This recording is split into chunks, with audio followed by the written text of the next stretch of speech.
हिंदी पढ़ लेते हैं। हाँ एक किताब हम देंगे आपको, किताब को आप पढ़िएगा, बहुत ही अच्छी किताब है। वो किताब जो है उसमें लिखा है कि मोक्ष कहाँ मिलेगा। तो आप बाबा जानते हैं मोक्ष का मतलब क्या होता है? शरीर का त्याग। मतलब शरीर का उद्धार होना। शरीर का त्याग तो हो जाएगा, हमारे आत्मा का उद्धार, होना चाहिए। हमारे आत्मा का उद्धार। उसका मोक्ष होना चाहिए, उद्धार होना चाहिए। देखिए हमारे शरीर का तो मोक्ष नहीं हो सकता, आत्मा का आत्मा का मोक्ष होगा। शरीर क्या है? नाशवान है, मिट्टी है, एक दिन मिट्टी में मिल जाएगा। इंसान का आत्मा जो है वो पवित्र है।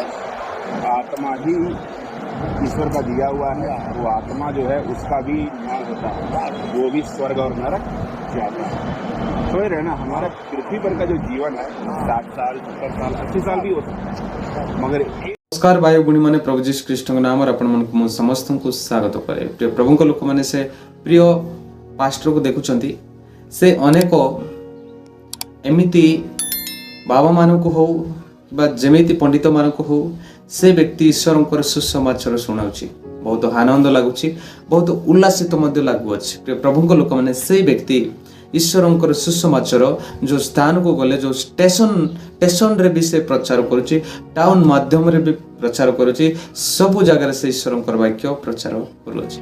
प्रिय प्रभु लोक मैंने से प्रकार अनेक बार शिष्य मैंने जितेबाला प्रचार कले आम्भे माने ईश्वर वाक्य प्रचार करने आवश्यक पड़ो जे सदा प्रभु वाक्य समस्त निकट को पहुंचाइबा, ताहाले अनेक लोक मैंने विश्वास करी नम्रता जीवन काटि पारंतु। सेतिपाई ए प्रकार प्रचार करुअछंती ताहांको जीवन रे सदा प्रभु मूल्यता शक्तिशाली देइछंती। प्रिय प्रभु लोक मैंने आपण जीवन को मध्य प्रकार देबे।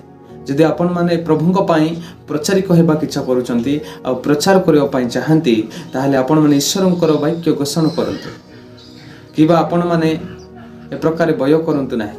जदि भय अछि ताले ईश्वरଙ୍କଠାରେ शांति नाही। जदि ए प्रकार आपण माने भय करूछंती ताहाले जीशु ख्रीष्ट निकट को आपण माने शांति जीवन पाई परिबे नाही। जदि भय न करी चालुछंती ताहले आपण निश्चित शांति जीवन पाइबे।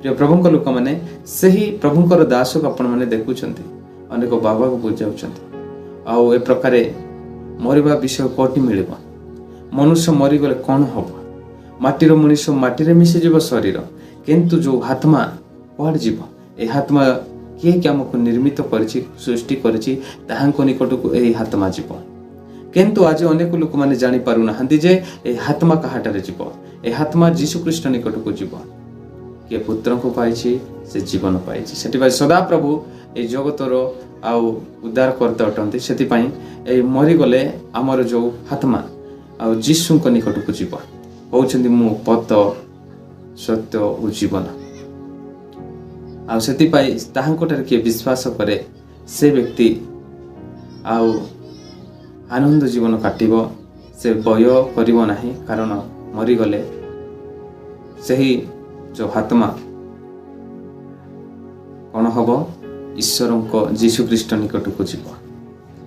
प्रिय प्रभु लोक मैंने जदि ए प्रकार विश्वास जो माने करूछंती जीशु ख्रीष्ट बोली जो माने विश्वास करूछंती से माने ए प्रकार परित्राण लभिछंती, परित्राण पाइछंती, से माने ईश्वर को राज्य जीवे। चलंतु गोटे पुस्तक पढ़ा रोमियो 10 रु आपण माने 15 पद पढ़तु। पुणी प्रेरित न हेले किपरि प्रचार करिवे, जेपरि लेखा अछि जो माने शुभ विषय सुसमाचार आनंती सेमानक पाद किपरि सब युक्त। प्रिय प्रभु लोक मैंने जदि ईश्वर को निकट को जदि आपण माने प्रेरित होई नहंती, ईश्वर जदि आपण मानकु आह्वान करू नहंती, केमिति आपण माने प्रचार करिवे? आपण माने प्रचार करि परिबे नाही। आ जो माने प्रचार करितिबा पाद प्रचार करितिबा लोक मानकर पाद ए प्रकार मूल्यवान अटे, आ ताहांकर पाद ए प्रकार शक्तिशाली अटे, ए प्रकार आनंद आ शांति आ जीवन पाइबे। प्रिय प्रभु लोक मैंने से आपण मैंने जदि जीशु निकट को पेरिबे नाही, विरोध करितिबे आ ताले ईश्वरंकर ବାକ୍ୟ କେମିତି ଆପଣମାନେ ସୁସମାଚାର କରିବେ, ଆପଣମାନେ ପ୍ରଚାର କରିପାରିବେ ନାହିଁ। ଆଉ ସେ ପ୍ରକାର ଏହି ପ୍ରିୟ ପାଷ୍ଟର ମଧ୍ୟ ଆଉ ଈଶ୍ୱରଙ୍କ ନିକଟକୁ ଏ ପ୍ରକାର ପ୍ରେରିତ ହେଇକି ଆଉ ସେ ସୁସମାଚାର ଘୋଷଣା କରୁଛି। ସେ ନିଜର ଫଳକୁ ସେ ଏ ପ୍ରକାର ପରିଶ୍ରମ କରୁଛି, ସେ ଆନନ୍ଦ ସହିତ ସ୍ୱର୍ଗରେ ଆଉ ଆନନ୍ଦ ପାଇବ। ପ୍ରିୟ ପ୍ରଭୁଙ୍କ ଲୋକମାନେ, ଏ ଜଗତରେ ଆମେ ପ୍ରତ୍ୟେକ ଦୁଃଖ ସହିଥାଉ, ପ୍ରତ୍ୟେକ ଦୁଃଖରେ ଆମେ ଆକ୍ରାନ୍ତ ପାଇଥାଉ, ଅନେକ ଖାଇବାରେ ପିଇବାରେ ପ୍ରତ୍ୟେକ ଜିନିଷରେ ଆମେ ଏ ପ୍ରକାର ଚିନ୍ତା କରିଥାଉ। କିନ୍ତୁ ପ୍ରିୟ ପ୍ରଭୁଙ୍କ ଲୋକମାନେ, ଯୀଶୁଙ୍କୁ କିଏ ପାଇଛନ୍ତି ଆଉ କିଏ ବିଶ୍ୱାସ କରିଛନ୍ତି, ତାହାଙ୍କ ନିକଟକୁ ଆଉ ସେ ଉଦ୍ଧାରକର୍ତ୍ତା ନିକଟକୁ ଯେଉଁମାନେ ଫେରୁଛନ୍ତି, ସେ ପ୍ରତ୍ୟେକ ବ୍ୟକ୍ତିମାନେ ସ୍ୱର୍ଗ ରାଜ୍ୟ ନିଶ୍ଚିତ ଯିବେ। ତାହାଙ୍କଠାରେ ଏ ପ୍ରକାର ଆନନ୍ଦ ଆସିବ, ଉଲ୍ଲାସ ସେମାନେ କରିବେ। ପ୍ରିୟ ପ୍ରଭୁଙ୍କ ଲୋକମାନେ, ସେଇ ପାଷ୍ଟରକୁ ମଧ୍ୟ ଦେଖୁଛନ୍ତି, ଅନେକ ଷ୍ଟେସନ ମାଧ୍ୟମ, ଅନେକ ଯାହା ବି ଯେଉଁ ଜାଗା ବି ଯାଉଛନ୍ତି, ସେଇ ପାଷ୍ଟର ଆଉ କ'ଣ କରୁଛନ୍ତି, ପ୍ରଚାର କରୁଛନ୍ତି, ଲୋକମାନଙ୍କୁ ଶାନ୍ତି ଜୀବନ ଆଉ ପ୍ରକାର ଦେଉଅଛନ୍ତି। ଆଉ ଯେଉଁମାନେ ଆଉ ଗ୍ରହଣ କରୁଛନ୍ତି, ସେମାନେ ଧନ୍ୟ ଅଟନ୍ତି ଆଉ ସେମାନେ ଈଶ୍ୱରଙ୍କ ରାଜ୍ୟ ପାଇବେ। ଅନେକ ଆଜି ଏମିତି ବାବାମାନେ ଆଉ ପଣ୍ଡିତମାନେ ବି ଆଉ ସେହି ପ୍ରିୟ ପାଷ୍ଟର ଯେତେବେଳେ ପ୍ରଚାର କରୁଛନ୍ତି, ଏ ପ୍ରକାର ତାହାଙ୍କର ଈଶ୍ୱରଙ୍କର ଆଉ ବାକ୍ୟ ସେମାନେ ଶୁଣୁଛନ୍ତି ଓ ପାଳନ ମଧ୍ୟ କରୁଅଛନ୍ତି। ପ୍ରିୟ ପ୍ରଭୁଙ୍କ ଲୋକମାନେ, ଯଦି ଈଶ୍ୱରଙ୍କ ବାକ୍ୟ ଆମେ ପ୍ରଚାର କରିବା ନାହିଁ, ତାହେଲେ ଅନେକ ଲୋକମାନେ ଅନ୍ଧକାରରେ ପଡ଼ିଯିବେ ଆଉ କେହି ବି ତାହାଙ୍କୁ ଉଦ୍ଧାର କରିବା ଲୋକ ଆଉ ନାହିଁ। ସେଥିପାଇଁ ଈଶ୍ୱରଙ୍କର ବାକ୍ୟ ହିଁ, ପବିତ୍ର ବାଇବୁଲ ହିଁ ଆଜି ସମସ୍ତଙ୍କୁ ସାରା ପୃଥିବୀ ଆଉ ଯୀଶୁ ଖ୍ରୀଷ୍ଟ ଯେଉଁ ପ୍ରକାଶ କରିଗଲେ, ସେହି ବାକ୍ୟ ହିଁ ଆମମାନଙ୍କର ଜୀବନ ଆଉ ଏ ପ୍ରକାର ଉଦ୍ଧାର କରିବ, ଆମମାନଙ୍କର ଜୀବନ ମୁକ୍ତ କରିବ। ସେଥିପାଇଁ ଆଜି ଆମେ ପ୍ରଚାର କରିବା ଆବଶ୍ୟକ ପଡ଼ିବ। ଆମେ ସମସ୍ତେ ଏକ ଅଙ୍ଗ ଅଟେ ପ୍ରିୟ ପ୍ରଭୁଙ୍କ ଲୋକମାନେ। ସେଥିପାଇଁ ଆମର ନିକଟ ଯେଉଁ ଜୀବନ ଅଛି, ଏଟା ଏକ ରକ୍ତ ଏକ। ସେଥିପାଇଁ ଆମେ ଏହି ପ୍ରାଣ ବାୟୁ ଆମର ଏକ ଅଟେ। ସେଥିପାଇଁ ଆମେ କ'ଣ କରିବା ଉଚିତ?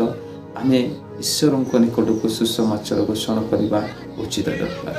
ତୁମେମାନେ ଯଦି ଏ ପ୍ରକାର ଈଶ୍ୱରଙ୍କର ବାକ୍ୟ ଯଦି ଘୋଷଣା କରିପାରୁନ, ତାହେଲେ ଆପଣମାନେ ବିଶ୍ୱାସ କରନ୍ତୁ ଯେ ଯୀଶୁ ଖ୍ରୀଷ୍ଟ ବୋଲି ଆପଣ ହୃଦୟକୁ ବିଶ୍ୱାସ କରନ୍ତୁ, ତାହେଲେ ସେହି ଯୀଶୁ ଖ୍ରୀଷ୍ଟ ଆପଣଙ୍କୁ ଶାନ୍ତି ଦେବେ, ଆପଣଙ୍କୁ ପରିତ୍ରାଣ ଦେବେ। ଏହା ଆପଣମାନେ ବିଶ୍ୱାସ କରନ୍ତୁ। ପ୍ରିୟ ପ୍ରଭୁଙ୍କ ଲୋକମାନେ, ଯଦି ଏହି ପ୍ରକାର ଆପଣ ଜୀବନକୁ ବିଶ୍ୱାସ କରୁଛନ୍ତି, ତାହେଲେ ନିଶ୍ଚିତ ଆପଣମାନେ ସ୍ୱର୍ଗ ରାଜ୍ୟ ଯିବେ। ସେହି ପାଷ୍ଟର ପରି ଆପଣ ଜୀବନ ଉଲ୍ଲାସ କରିବ। ସେ ବ୍ୟକ୍ତି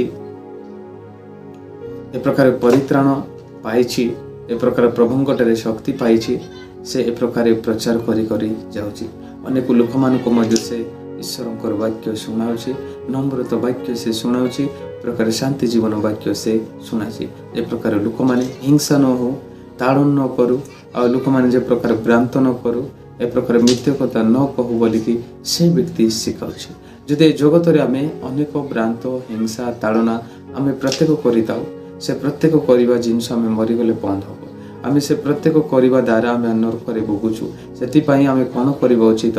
ବଞ୍ଚିଥିବା ସମୟରେ ଆମେ ଈଶ୍ୱରଙ୍କ ନିକଟକୁ ବିଶ୍ୱାସ କରିବା ଦରକାର। ତାହେଲେ ଆମ୍ଭେମାନେ ଈଶ୍ୱରଙ୍କ ନିକଟକୁ ଆଉ ପରିତ୍ରାଣ ପାଇପାରିବା।